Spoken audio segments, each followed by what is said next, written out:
Atulou le paia o le manu le atua. Atulou i le paia o le sauninga. Patalofa lau sunga taitai fiolo fionga presidente o le kalesia. Tapo inga tina le kalesia sunga presidensiale le ausu ferfani. Sunga le felotusi le au tustusi o le kalesia metisi. Ai mese o le felotusi le ausu ferfani. No foasea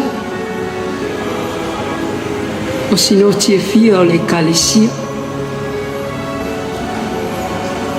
Tamama lolo manu malo mesi o tina malolo manu malo lau fai ngalu e ngalu lue i so se tafo o le ne tunu e mesi o wo mai masan o mawhai o ni tato mafuta patalofa lau fionga tamao le tumalo o le tamao le atunu lau fionga le li pānia ma lau masiofu talofa talofa talofa lava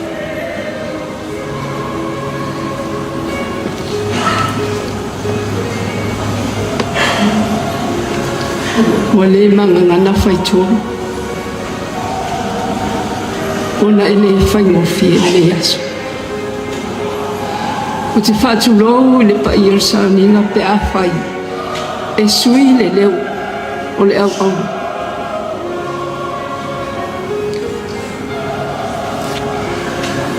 Ona e le whaingofie mafta. E le tele tau mōni mau. O mai e ona mōni mau le whanau o ainga o o mai masani. I le talaanga po le soifua o le auauna. Ai paua le nei. Ona o au. Sa fili e le whaiwheau e whai maona so. O le asos luas ful ma le valu o te sema i le iwatasi.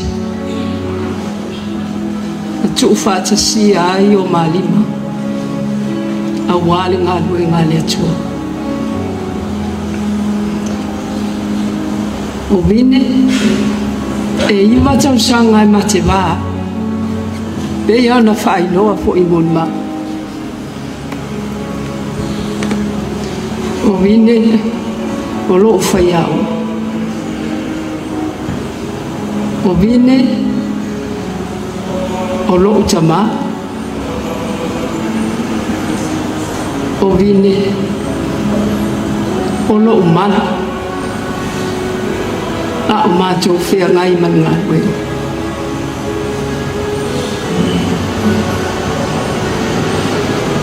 tō lima lima whanau e ona mōni mau le aso napi o le tangata e whaingatā e le whaingofie pe ona mōni mau o mai masan ai le mama ftang e uia le nei vate nei ai o mai tani nei no o malo no sufu e le i pa i ale le bovine ia tia le ale no mori baula no fa na usawa ha le mama ftang o le mawhanai mawhanai le ala folia te reiro pe whawhena ngā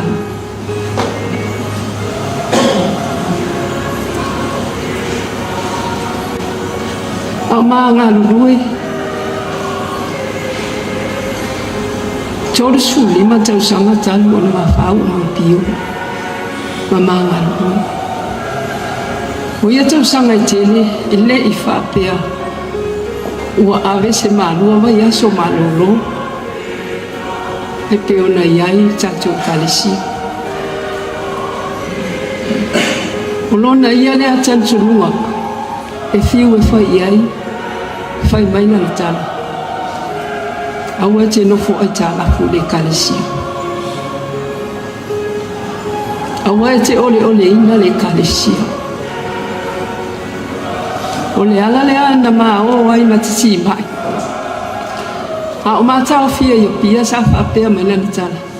Ina ua atoa le vai aso o le masina o mai yo pia.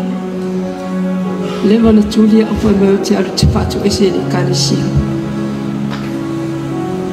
Ua le wana tia i ngarwe. Ma te o ai ina ua manuia e ma te malanga intia o lana tala lawa lea.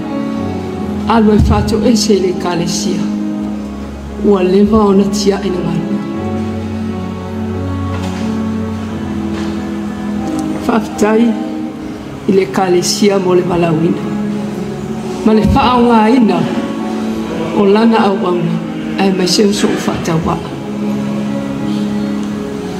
Faafetai te le lava I le whaonga ina. O moli lau faafetai te le lau fionga pāmi. O wana le se anoa lau fionga. Ia pope nei o la ama tu te whao peope te tulo. I nā tulo. Ai faafetai te le lava I lau tali mai.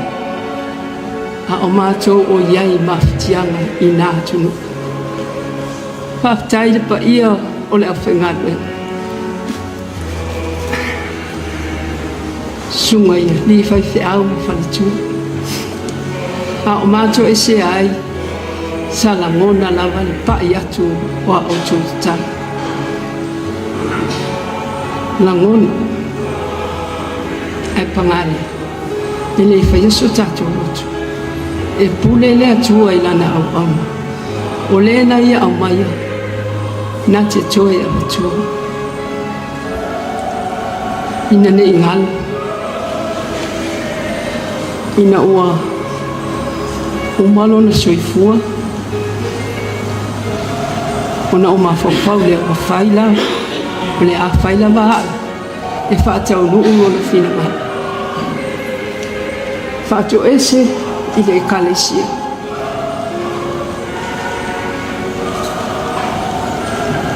Na ua fionga I Kristene. Ma le mamalu o le kalesia. Whaatau ese ini o maleanga I ngārui. Alu vine mani, se mani leanga. A o maha iai I ngārui ma le valaau. Whaatau ese le tumalo. Mātua le tumalo, a maise o le mātua I tumalo. Maise foi o le mitanga, le nuu.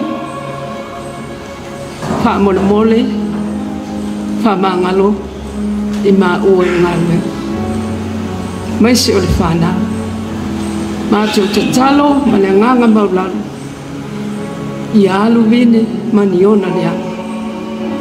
Mani o mātua lea.